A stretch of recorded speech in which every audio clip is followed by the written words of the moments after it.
가 여론조사 결과를 획득을 하고 후보자 토론회도 보고 전문가들 여러 가지 대담도 만들어지고 민주주의 꽃이라 불린 선거에서 정말 중요한 역할을 담당을 하고 있죠.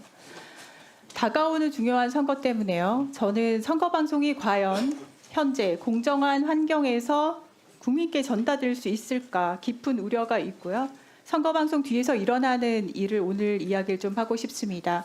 선거방송은 선거방송심의위원회의 제재를 받게 됩니다. 그렇죠? 그렇습니다.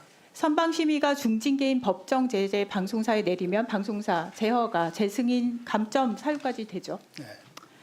한마디로 국민들이 보신 선거방송은 방심위에서 어떻게 마음만 먹으면 컨트롤할 수 있는 구조라고요. 왜냐하면 이 선거방송을 심의하는 위원회에 대한 조직 그리고 구성은 방심위라는 곳에서 담당을 하고 있어서거든요. 그리고 현재 방심위원장 류희림 위원장은 선방심의원을 작년에 극우 일베 성향의 인물을 임명한 바 있습니다. 아마 기억을 하실 텐데 작년 국정감사에서 공원연 출신의 한정석 선방심의원의 한강작가 노벨상 수상에 대한 폄하, 한글을 세종대왕이 만들지 않았다, 광주 지역 비하 이렇게 극우적 시각과 부적절한 언행에 대해 지적을 했습니다. 그래서 결국 어떻게 됐죠, 그분은? 그분은 이제 자진 그렇죠, 사퇴했죠. 그래서 이번 재보궐 선방심의 구성할 때 방심위원 추천할 때 친일 뉴라이트 성향의 공원연 배제했다고 들었었습니다. 맞나요? 예, 이번에는 공원연 출신은 되지 않은 것 같습니다. 공원연 배제가 됐나요? 실제로? 공원연 출신의 추천을 받지 않았습니다. 추천을 받지 않았는데 결과적으로 공원연 출신이 몇 명이나 현재 선방심위원으로 들어왔나요? 그건 조사해 보지 않았습니다. 조사를 해보십시오. 오늘 증인 출석 회피한 권상희 선방심의위원장은 사실상 공원연의 실질적인 핵심 인물이거든요. 그래서 지금 나오셔가지고 체크를 해보지 않았다라는 것을 지금 둘러 말씀을 하시는데 배제를 하겠다라고 말씀을 하셨더라도 지금 복수의 공원연 출신이 들어오게 됐습니다. 사무총장님, 저는 위원장이 안 나와서 물어볼 수밖에 없어요. 사무총장님한테. 곧 있을 수 있는 조기 대선에 대한 선방심의 구성도 이런 식으로 구성하면 어떻게 선방심의의 공정성을 국민이 믿을 수 있나요? 보궐선거 선방심의 구성도요. 다시 가셔서 체크하시고 제척 대상 있으면 제척하시기 바랍니다. 의원실에서 체크하겠습니다. 극도의 공정성을 가져가야 되는 선거방송이 돼야 되는데 선방심의가 이렇게 정파적으로 운영되고 있는 것은 방송통신심의위원회, 선거방송심의위원회, 그리고 그에 앞서 방통위원회.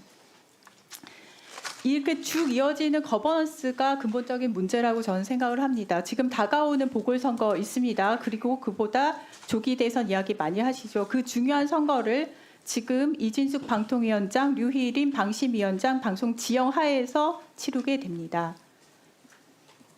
중앙선관위 사무총장님. 네. 가장 독립적이고 가장 공정한 선거를 지켜야 되는 사명감 가지고 계시는 독립적인 헌법기관 중앙선관위에서는 현재 지금 방금 들으셨듯이 선거방송심의가 이렇게 정파적으로 조직되고 운영되고 있습니다. 이 부분에 대해서 알고 계셨나요?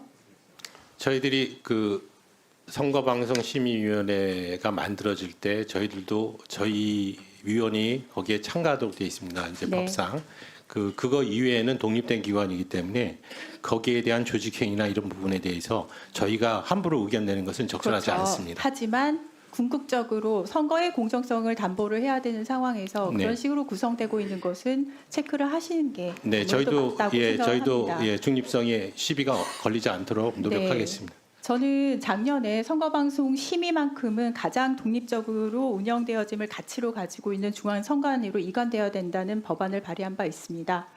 이에 대해서 중앙선관위, 방통위, 방심위 의견 조율이 조금 필요할 것 같고요.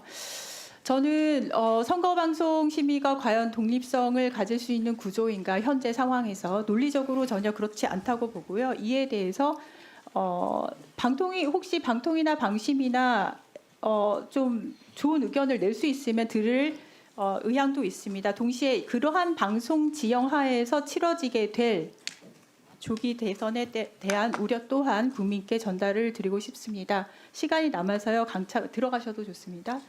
강차관님, TSMC 얘기가 나온대요. 어제 뭐 인터넷부터 시작해서 아주 뜨거웠어요. 굉장히 많은 분들이 이재명 대표님 발언에 대해서 쓴소리를 하시는데 저는 그리고 거기에 대한 노편 요청이 저한테 많이 왔는데요. 기본적으로 저는 그 쓴소리에서 논리적으로 맞는 것을 그렇게 찾지는 못했고요.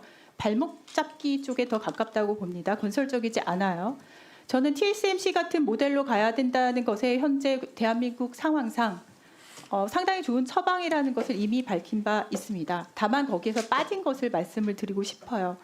그렇게 정부 투자가 이루어지게 되는 걸로 이야기가 끝나서는 안 되고요. TSMC가 성공했었던 가장 큰 이유 중에 하나는 이미 텍사스 인스트루먼트에서 경력을 쌓은 현장 경험이 정말 풍부한 인사이트를 갖춘 전문 경영인이 있어서였거든요. 그래서 과기정통부는 이 AI 논쟁에서 제일 중요한 것은 결국엔 인력 확보, 그것도 고급 인력 확보라는 것을 인지하시고 이에 대한 총력을 좀 기울여 주실 것을 당부드립니다. 이제 제가 평가할 문제는 아니지만 인력 확보에 대해서는 적극적으로 나서겠습니다. 그 위원님들께 일정 알려드리면 오전